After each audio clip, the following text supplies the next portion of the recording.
Graças. Estou aqui fazendo a gravação da 27ª aula do estudo manual de teologia, examinando a teologia sistemática nas 10 principais doutrinas bíblicas. Estamos um pouco atrasados com as nossas aulas, mas hoje vamos dar nesta aula uma avançada boa, porque vamos começar com a obra da igreja e vamos, mais umas 2 aulas aqui dentro dessa, e eu peço que vocês tenham paciência e acompanhem para que possa responder as questões e serem, aprovados aí, todo mundo tirar nota boa. Se você está atrasado, atualize a sua aula e as suas respostas e vamos continuar estudando. Vamos orar? Pai querido, Pai amado, convidamos o professor, o mestre dos mestres, o Espírito Santo, para ministrar esta aula através das nossas vidas.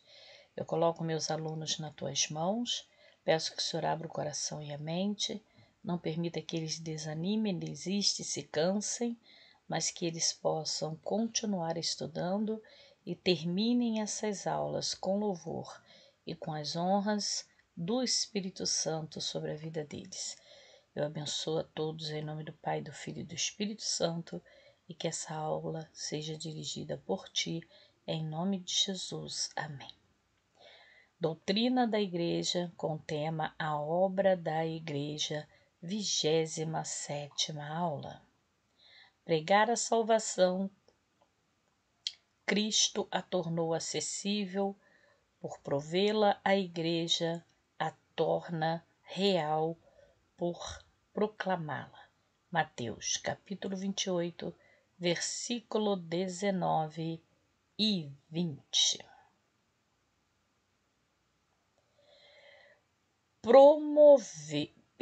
Prover meios e adoração, estabelecer um sistema de adoração pelo qual se chegue a Deus em todas as necessidades e crises da vida. Mateus capítulo 11, versículo 28. O tabernáculo, depois de construído, foi consagrado com a descida da glória divina. Êxodo capítulo 40, versículo 34. Os primeiros cristãos também foram consagrados no cenáculo com a descida do Espírito Santo. Prover comunhão baseada na paternidade de Deus e no fato de ser Jesus o Senhor de todos. Participante de uma mesma experiência espiritual, o calor dessa comunhão anula o sentimento de solidão e desamparo, tornando homens e mulheres irmãos e irmãs em Cristo. João capítulo 17, versículo 11, parte B. Sustentar uma forma de conduta moral, ser sal da terra e luz do mundo, preservar-se da corrupção e ignorância moral, ensinar o homem a viver bem e a preparar para a vida eterna. Mateus capítulo 5, versículo 13 e 14, Filipenses capítulo 2, versículo 15, Lucas capítulo 14, versículo 34 e 35, lembrando que nós estamos estudando a 27ª aula, Doutrina da Igreja, com o tema Obra da Igreja. As ordenanças da Igreja. O cristianismo não é uma religião ritualista. Sua essência é o contato do homem com Deus pelo Espírito. Não há uma ordem de adoração dogmática e inflexível, isso é, permitir-se à Igreja em todos os tempos e países a liberdade de adotar o método mais adequado para a expressão de sua vida. Queridos e queridas, aqui nós encerramos, a obra da Igreja e entramos na doutrina da Igreja com o tema Ordenança da Igreja. Vou repetir as ordenanças da Igreja. O cristianismo não é uma religião ritualista. Sua essência é o contato do homem com Deus, pelo Espírito. Não há uma ordem de adoração dogmática e inflexível, isso é, permitir-se à Igreja em todo tempo e países a liberdade de adotar o método mais adequado para a expressão da sua vida. Há, porém, duas cerimônias essenciais, duas ordenanças do próprio Senhor de caráter sagrado, o batismo nas águas e a ceia do Senhor. O batismo nas águas, rito de ingresso na vida cristã. A. Simboliza o começo da vida espiritual. B. Sugere a fé em Cristo. C. É administrado uma só vez, por haver apenas um começo na vida espiritual. Estamos aqui na Doutrinas da Igreja, com o tema As Ordenanças da Igreja. 2. A Ceia do Senhor, rito de comunhão, manual em teologia. Estamos estudando aqui o manual em teologia 10. Entrou aqui uma propagandazinha, peço perdão. A Ceia do Senhor, rito de comunhão. A. Significa a continuação da vida espiritual. B. Sugere a comunhão com Cristo. C. É administrado frequentemente, ensinando que a vida espiritual deve ser alimentada.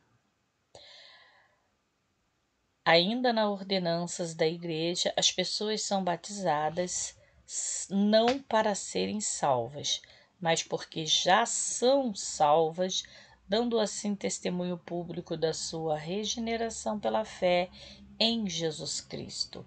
Devemos compreender que se o crente vier a morrer por sua circunstância inesperada antes de ser batizada nas águas em suas condições, sua condição de salvo permanece.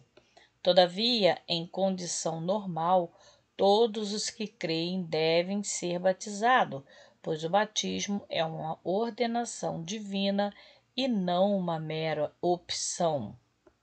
Aqui nós encerramos as ordenanças da Igreja e entramos na terceira, doutrina da Igreja, com o tema Adoração na Igreja. Havia duas classes de reuniões para adoração. Culto, relatada nas epístolas paulinas. 1. Culto público, oração, testemunho, instruções espirituais, canto dos salmos e hinos cristãos que começaram a ser escritos a partir do primeiro século, leitura e explicação das Escrituras. 2. Culto particular. Em Atos 2,42, a expressão partir do pão pode estar se referindo à refeição comum, à celebração da ceia do Senhor, ou a ambas. Com o passar do tempo, entretanto, houve a distinção entre o partir do pão e a ceia do Senhor.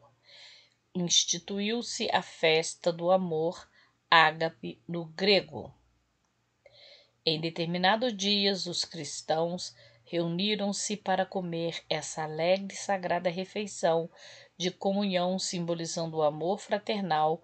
Todos traziam provisões e dela participavam em comum. Ao terminar a festa do amor, celebrava-se a ceia do Senhor em 1 Coríntios, capítulo 11, versículo 22, 21 e 22. Paulo censura o egoísmo daqueles que comiam seus alimentos sem distribuí-los entre os pobres. Na igreja de Corinto, alguns se embriagavam durante o ágape e participavam do sacramento nessa condição indigna.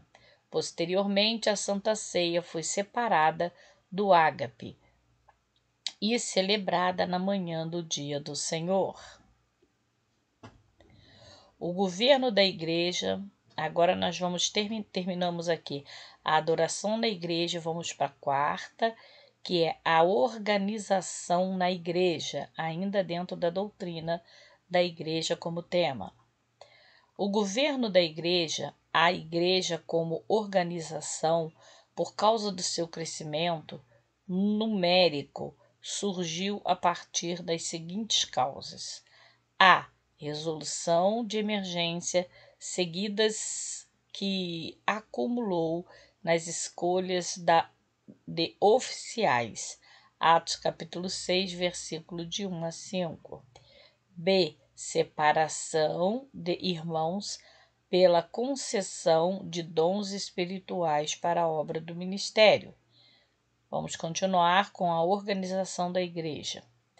As primeiras igrejas foram democráticas e seus governos, apesar dos apóstolos e anciões, presidiram as reuniões de negócios e seleção de oficiais. Tudo se fazia em cooperação com a igreja. Leia Atos capítulo 6, versículo de 3 a 6, também capítulo 15, versículo 22, 1 Coríntios capítulo 16, versículo 3, 2 Coríntios capítulo 8, versículo 19 e Filipenses capítulo 2, versículo 25. Ainda na organização da igreja, entende-se que Paulo e Barnabé, em Atos capítulo 14, versículo 23, e Tito, capítulo 1, versículo 5, nomeiam anciões sem consultar a igreja. Todavia, os historiadores eclesiásticos de responsabilidade afirmam que esta nomeação se efetuou de maneira usual pelo voto dos membros da igreja. O ministério da igreja.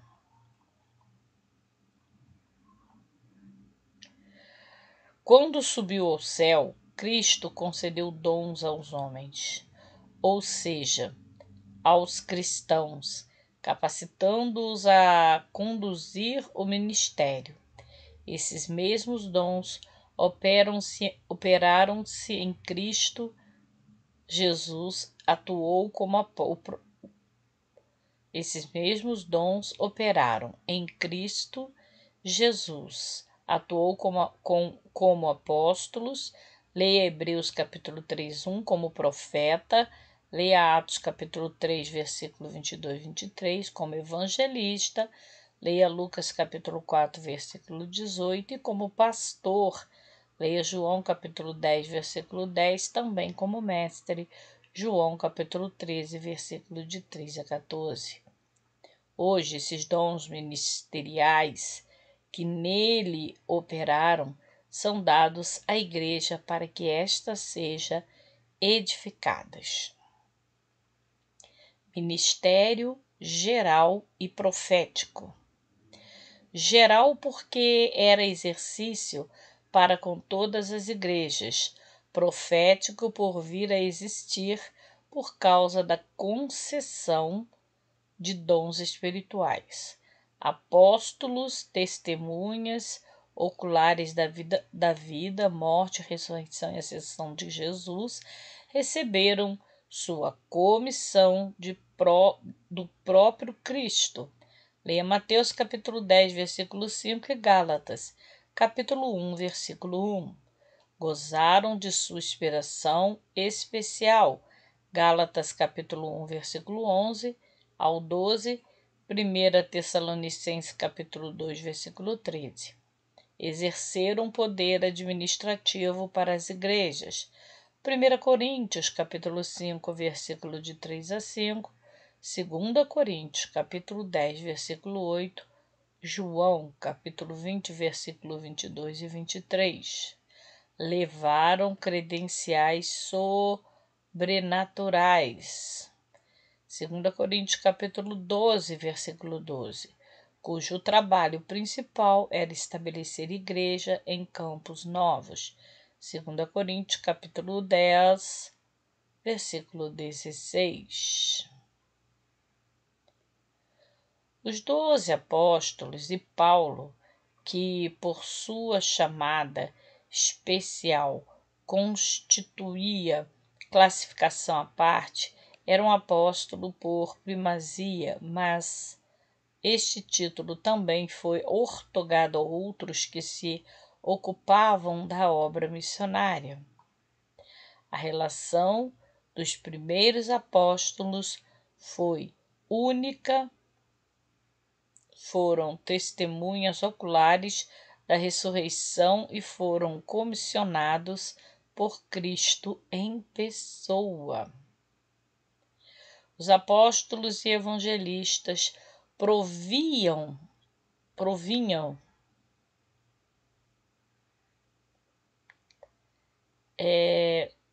a